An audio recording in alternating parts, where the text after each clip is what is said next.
Mars Chunk.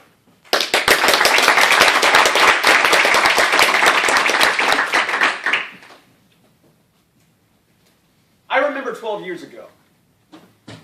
I remember the day the world saw the World Trade Center, awash in flame and smoke, collapse.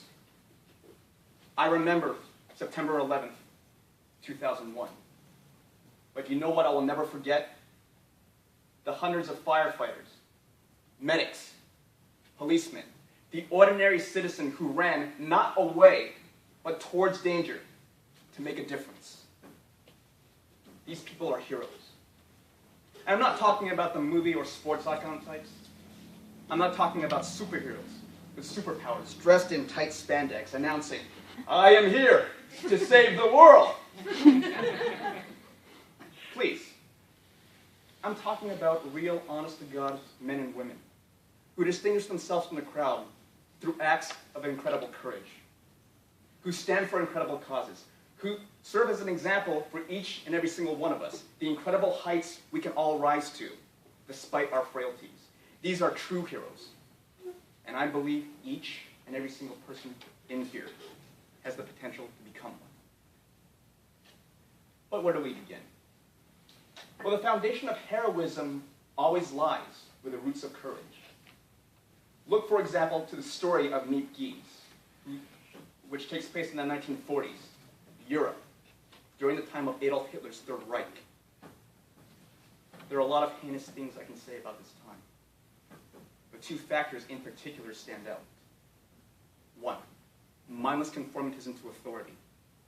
Two, the sanctioned murder of the Jewish people. It goes without saying that this era could have used its fair share of heroes. But let me ask you a question. Have you ever spoken out against a crowd? Have you ever been the whispered conscience against roaring public opinion? It's not easy, is it? Now imagine how much more difficult it is to do so against the threat of death. Knowing all of this, Meet Geese nonetheless took it upon herself to hide away a Jewish family and French family and was able to successfully keep them hidden for a number of years.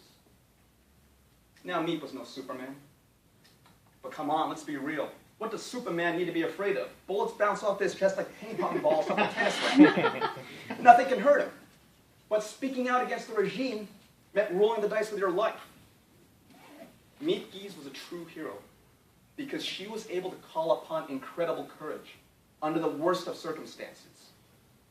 And that's something that standing for great causes will always call for. Now, I don't know about any of you, but I can't imagine anything more terrifying than intentionally making yourself a target. And when heroes take up leadership positions for great causes, that's instantaneously what happens to them. They get a big red bullseye stuck on them by the media, the public, and by, shall we say, the less than savory types who are out for the hero's life. Imagine what a hero has to give up to see that cause through to the end. Imagine what Dr. Martin Luther King had to sacrifice. Quite a bit, because the 1950s civil rights movement was one of the most polarizing, one of the most downright dangerous causes to have ever taken a stand for. And in the end, Dr. King paid the ultimate price with his life. All for the incredible dream that one day all peoples of all ethnicities could consider themselves members of but a single family. But know this, he took up that cause out of moral principle, the most defining characteristic of a hero, because it demands leadership from the front. It demands great sacrifice. It demands that someone have the moral fortitude to step up to that line and say no to injustice. Dr. King was no Superman, but his exploits were so legendary, he may as well have been. So the average Joe or Jane might look up to that example and wonder, hey, I can't do anything like that. Yes, you can. Especially if you take in mind that Dr. King, early on in his life, was no saint. Neither was Oskar Schindler. In any good hero story, overcoming your personal flaws is part of what makes a hero a hero. And if you met Oscar early on in his life, you couldn't call him that. After all, he built up his vast fortune off forced Jewish slave labor. He had a reputation for philandering with the ladies. And on top of that, he was a member of the Nazi Party. You're probably all thinking, you can't call this guy a hero. Yes, I can. Didn't matter if his workers were skilled or healthy.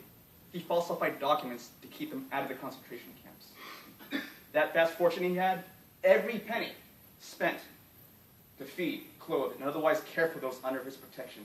And in the end, he was responsible for saving over 1,000 Jewish lives. His example is among the most poignant I've studied. Because it's quite clear that Schindler had more than his fair share of idiosyncratics and flaws, but he could rise above them to become a hero.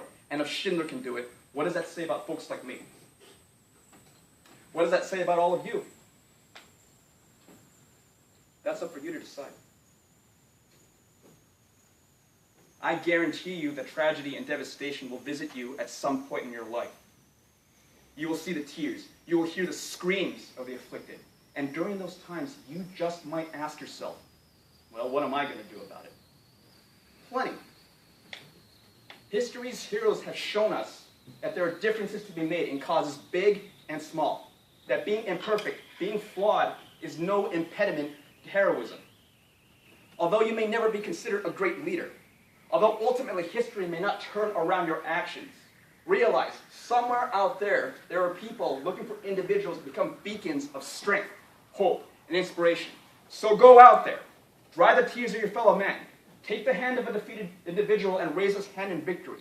Find a worthy cause. See it through to the end. Be inspired by these legends. Follow in their footsteps and realize that you too can become a hero. Mr. Toastmaster.